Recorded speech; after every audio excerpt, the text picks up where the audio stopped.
It's Ken Harbaugh with Against All Enemies on the MeidasTouch network. There is a shocking new law being proposed in Texas that would require residents to produce identification on demand, even if there's no evidence of a crime. We're not talking about showing a driver's license to a highway patrol officer when pulled over. We're talking about Americans having to carry identification papers at all times. In fact, one state rep says she already does this out of fear of being profiled. I asked one of our fan favorites back on the show to talk about this, and Olivia Julianna doesn't hold back. Here's our conversation.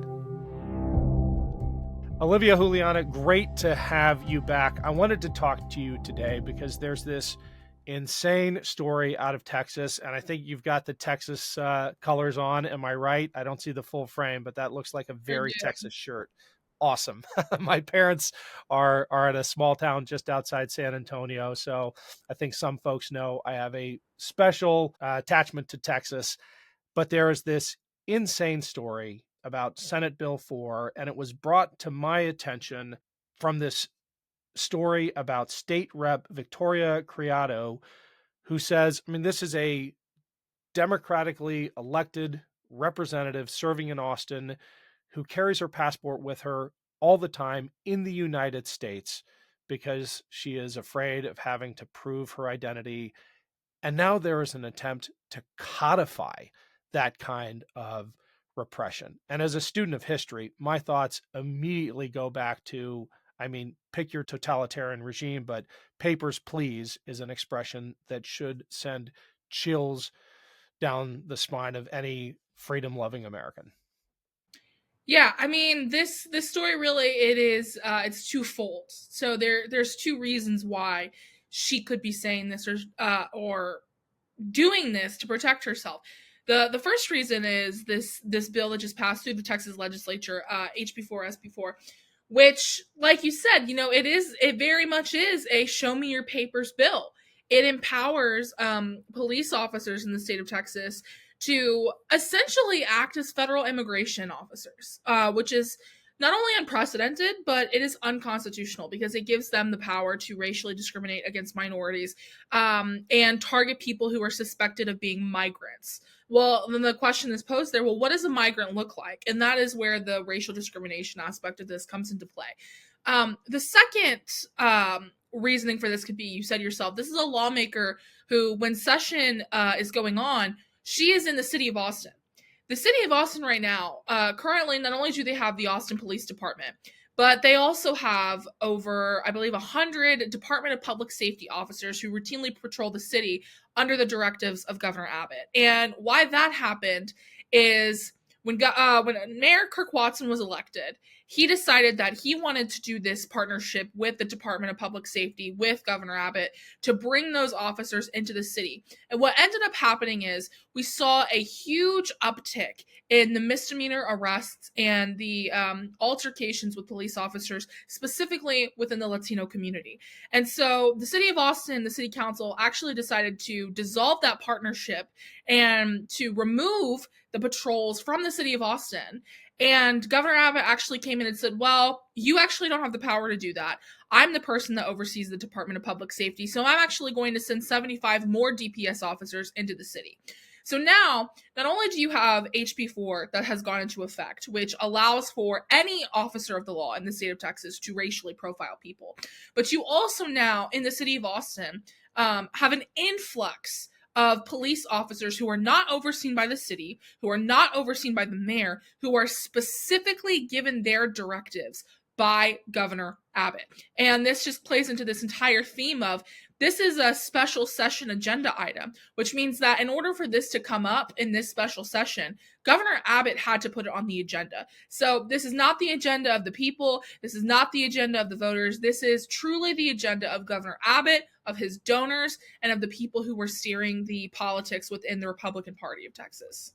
This seems to be a national trend where you have red states trying to tell blue cities within those states how to govern themselves, how to police themselves. It is backfiring in some cases, but I don't think enough Americans realize just the imposition that Republican governors are placing on democratically elected Democratic mayors and city councils because they don't like their politics. Yeah, I mean, absolutely. I live in the city of Houston, and right now we have a mayor's election going on. And we have two candidates, one of which is Congressman Sheila Jackson Lee, the other is State Senator John Whitmire. John Whitmire is actually a proponent of this DPS program that was put into place in Austin, and even though we saw the records there, he still wants to bring it here into the city of Houston, which I find reprehensible.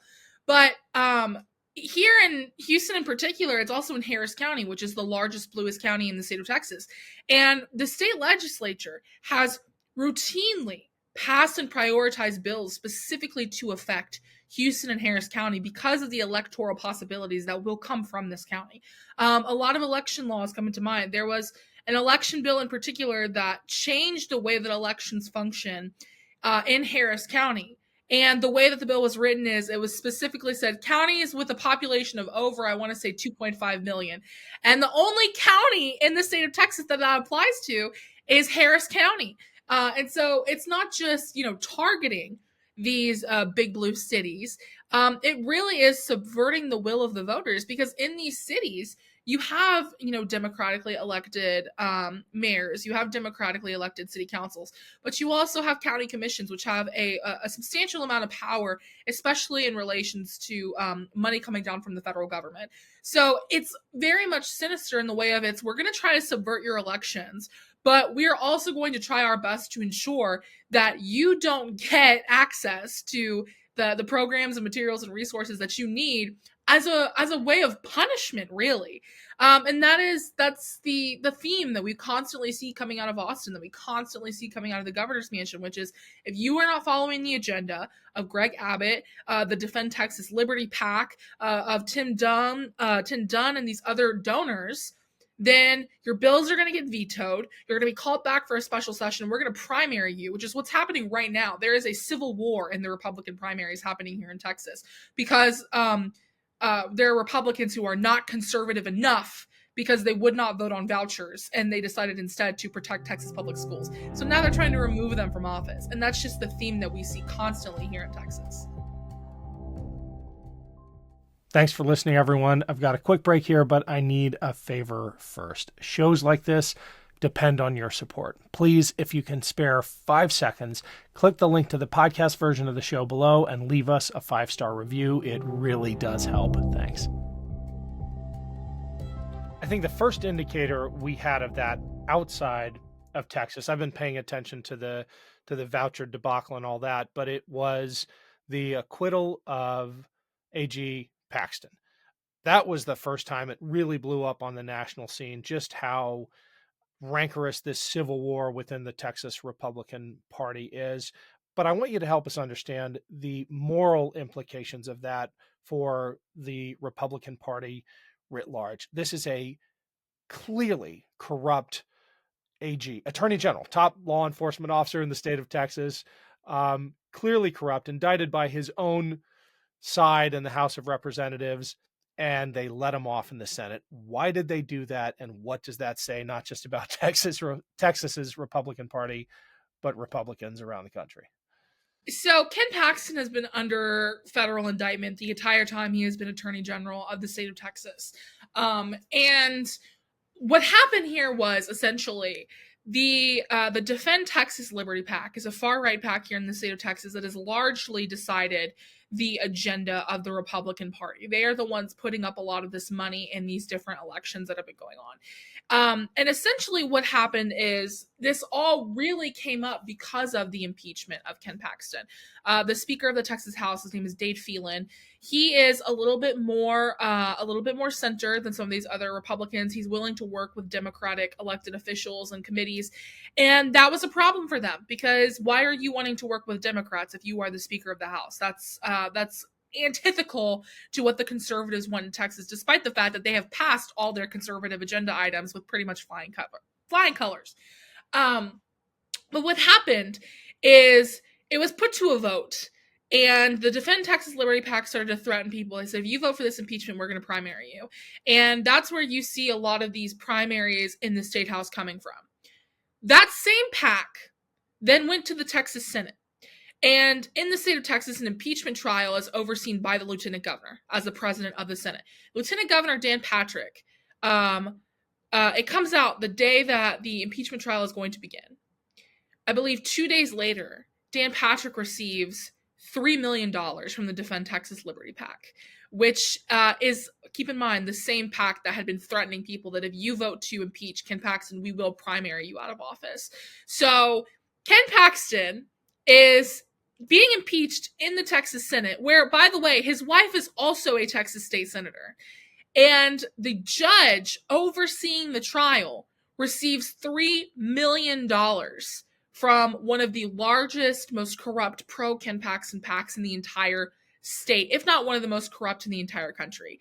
And coincidentally, he is acquitted of all charges in the Texas Senate. Now, an important note I want to make here for a lot of people is they think that this is a one and done thing. And I need to remind folks that Ken Paxton still has federal charges pending. And I truly believe that it is not when Ken Paxton goes to jail, it is, or if he goes to jail, it's when he goes to jail. Because at some point, he will be held accountable for his crimes. I don't think it'll happen in the state of Texas, but he committed federal crimes, and he's going to have to suffer the consequences of that. But those are federal charges. And this is, I'm sure, going to be a depressing point. If Donald Trump wins the next election, the pardons are going to be, fast and free.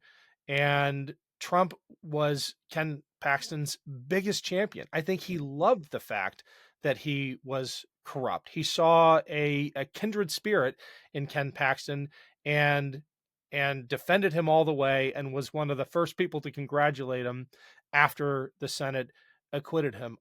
I can't think of a more damning indictment of today's Republican Party than just how attracted to corruption they are and how they celebrate their victory over justice itself. Well, I think you just said it yourself, which is this is precisely why we need to reelect Joe Biden and Kamala Harris in 2024, is because it's not just about the crimes of Donald Trump; it's the crimes of the people who he has chosen to surround himself with. And Ken Paxton is just one of many examples of that. I mean, how many Trump allies have we seen in the last couple of years go to jail or be convicted of crimes, not pending a conviction of the former president? I think that this is just the case we have to make to the voters of understanding what is truly at stake.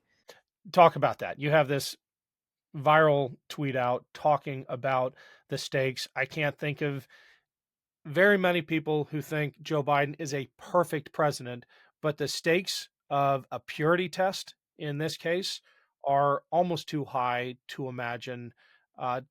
Talk to us about your activism there and why a vote is not a virtue signal. It is a chess move. Mm-hmm. I think the most important thing I think people have to remember is I think a lot of people, their political opinions for the most part, at least within the Democratic Party, are coming from a place of empathy. And I think at the end of the day, there's this kind of tension, very strong tension right now, obviously linked to the conflict going on in the Middle East. And I think a lot of people are forgetting something that AOC actually said last year when she was asked if she would endorse President Biden for re-election in 2024, which is, we agree on the things that matter the most. Like, we agree on the core principles. We agree that voting, it should be easier to vote. We agree that people should be able to make decisions about their own body. We agree that we should protect education. We agree that we shouldn't ban books. These are core fundamental things that we all agree on. And I'm a young woman. I live in the state of Texas, and for me, the consequences of elections are felt very literally. It's not a metaphorical thing of, oh, this could happen. I live in a state where abortion is banned with no exceptions. I live in a state where public education is being defunded and attacked and books are being banned. I live in a state where my elected government representatives are consistently trying to subvert the will of me as a voter and to make it more difficult for me to take part in our democracy. These are not the hypothetical stakes of what will happen in America if Donald Trump is reelected to be president. These are the reality that millions of people like myself are already living in, that will get substantially worse if we do not reelect President Biden and Vice President Kamala Harris. And it's not just about virtue signaling. It's not about, oh, well, they're not the other guy. They're not as bad, so I'm going to vote for them. I am not voting against Donald Trump. I am voting for Joe Biden and Kamala Harris because of what they have done for people across this country. We've seen mass investments. I could go on and on about the bipartisan legislation that's happened in such an extreme time of political polarization. And I often talk myself about the reason I'm able to have gone to college my freshman year is because of the American Rescue Plan. That is an investment that the Biden Harris administration made that tangibly changed the direction of my life. And I am just one of millions of young people in this country who got access to that kind of policy and to that kind of grant because of this administration. This is just one example. And so I'm unapologetic in my support of reelecting them. I understand there are going to be people who see this and who disagree with me, who want to discount me and say that I'm not a true activist. But I believe that true activism is saying the hard thing, even if it's unpopular, and is doing the hard work, even if you're doing it alone. And in this instance, I'm not alone. There are millions of people out there just like me. There are millions of Texans out there just like me who understand what is at stake and want to ensure that we can move our state forward and that we can keep our country intact. And so I'm proud to vote for them next year, and I'm proud to encourage other young people to do the same. Can you give us a quick update on Lou's Cruz and the fight to replace Ted Cruz as your senator? I mean, replace Ted Cruz is, I think, like, just period, boom. Like that's the thing that people consistently need to hear. This is a guy who, people talk about the winter storm. I don't want to talk about that all the time. I want to talk about how Ted Cruz is legislatively ineffective. What have you done for the people of Texas? Even you look at the other Republican in contrast. You look at John Cornyn. John Cornyn is senior senator from Texas. He worked bipartisanly to pass major legislation. He works constantly to try to bring money back to the state. What is Ted Cruz doing to better the living conditions of people in the state of Texas, even on a bipartisan scale? What is he doing to improve the access of water infrastructure? What is he doing to include the access of broadband internet? Because from what I understand, he has voted against every single bill that has brought federal investments into the state of Texas, whether it was the Chips and Science Act, whether it was the infrastructure bill, whether it was the Inflation Reduction Act. These are all pieces of legislation that Ted Cruz voted against that will substantially benefit the people of Texas. And that is just reflective of him, not only as a senator, but as a person, where he's ineffective, but it's also all about his bottom line and his image, not about what's actually going to better the living conditions of his constituents. Well, Olivia, as always, great to have you. Keep up the fight. Thanks for joining us. Of course.